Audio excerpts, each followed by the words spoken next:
présenter le TENS Eco 2 et surtout vous indiquer comment le présenter à vos patients, comment détailler chaque pièce, chaque élément du coffret afin que vos patients l'aient bien aux mains. Et c'est la première étape importante et incontournable. C'est parti. Alors, qu'est-ce qu'on trouve? Le TENS, le chargeur, l'appareil a une batterie intégrée, les électrodes. Là, ce sont les électrodes les plus couramment utilisées. Les câbles. 2 câbles avec des cosses de couleur, comme on peut le remarquer. Un petit clip que l'on monte à l'arrière de l'appareil qui permet au patient de clipper l'appareil sur une ceinture ou à une poche. Ensuite, un lien que l'on fixe au sommet de l'appareil et qui permet éventuellement au patient de mettre autour du cou son TENS.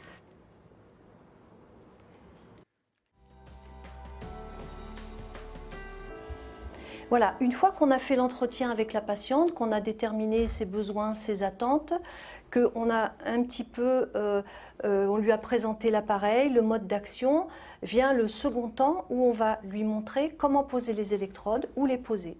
Alors, les électrodes se posent n'importe où sur le corps. On peut mettre des électrodes sur la tête pour des migraines.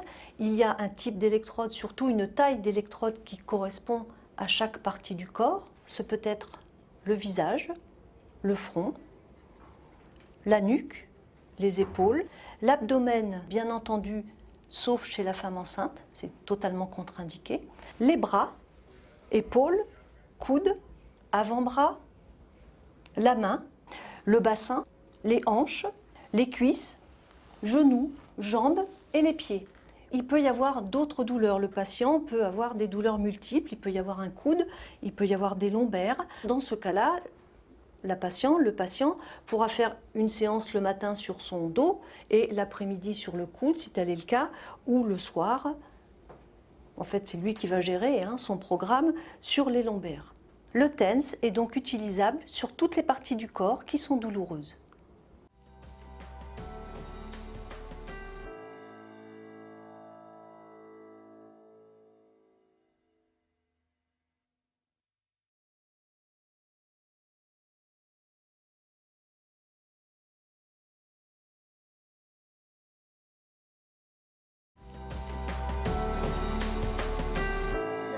Passer à la mise en place du TENS. Donc, on a déterminé la zone douloureuse. Dans le cas de la patiente, il s'agit de cervicalgie qui descendent vers les épaules. On va donc placer les électrodes sur la zone douloureuse. On a vérifié qu'il n'y avait pas d'allodynie. On peut donc placer les électrodes directement sur la zone qui lui est inconfortable.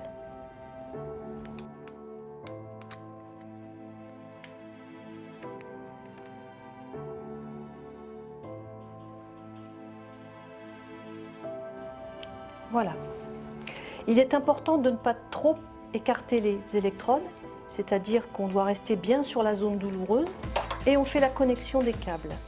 Il est possible de les relier de façon verticale, de cette manière, ou bien de façon horizontale, de cette façon.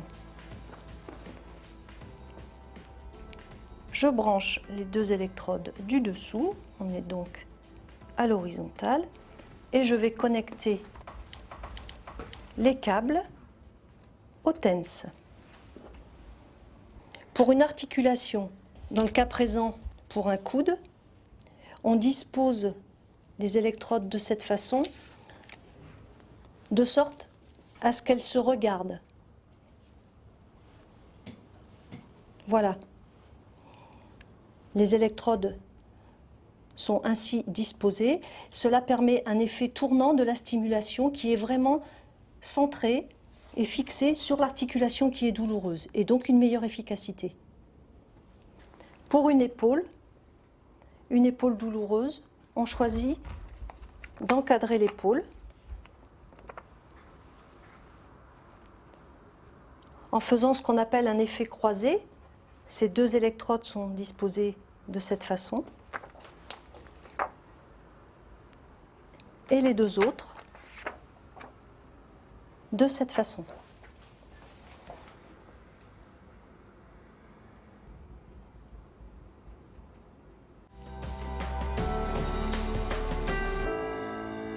Les électrodes sont branchées.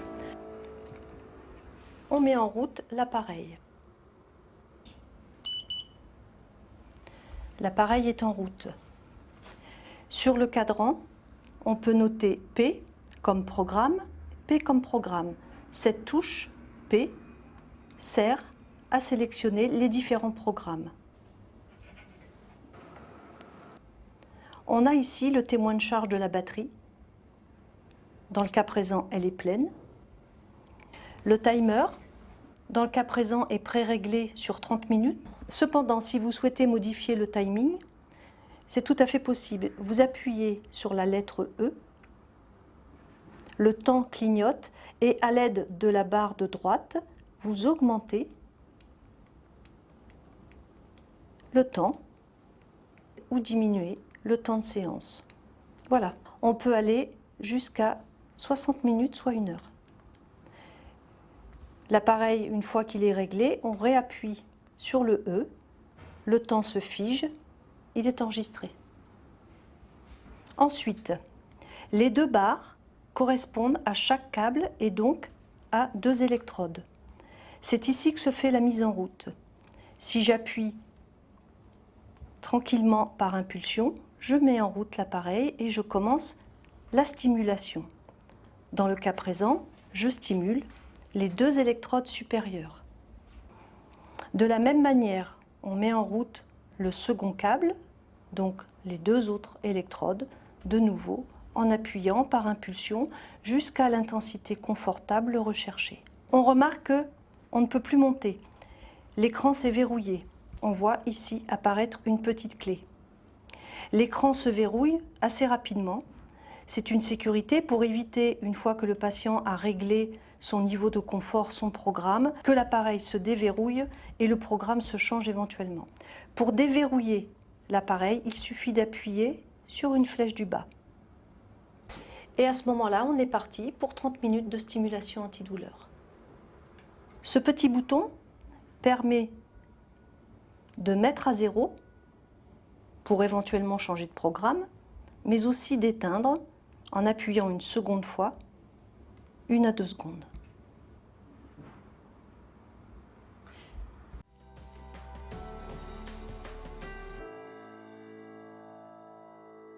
Pour choisir les programmes, on peut s'aider du petit livret qui détaille tous les programmes, sachant qu'on a 12 programmes antidouleurs qui sont les P, de P1 à P12. On a des programmes en mode conventionnel et des programmes en mode acupunctural ou un combiné des deux. Le mode conventionnel, c'est de la fréquence haute. L'antalgie s'installe très rapidement, le patient est vite soulagé, mais le post-effet est quasiment nul, c'est-à-dire que la douleur revient quand même assez vite. Le mode acupunctural est d'installation plus lente, c'est de la fréquence basse.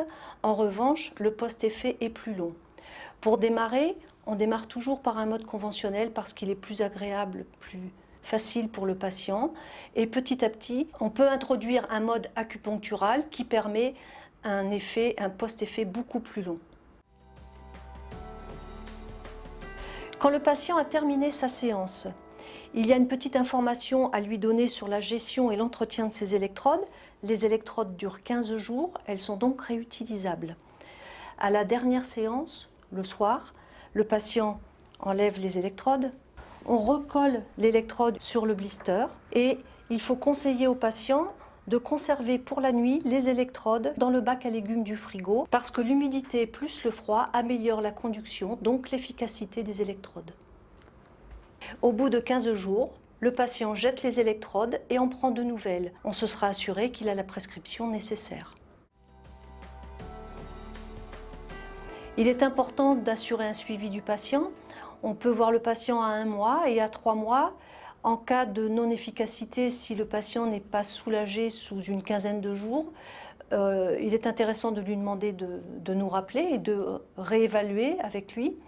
Le suivi à 1 mois, il s'agira d'évaluer la douleur du patient, d'évaluer son observance au traitement, d'évaluer son autonomie vis-à-vis de l'appareil et éventuellement, si besoin, changer, modifier la place des électrodes, introduire d'autres programmes.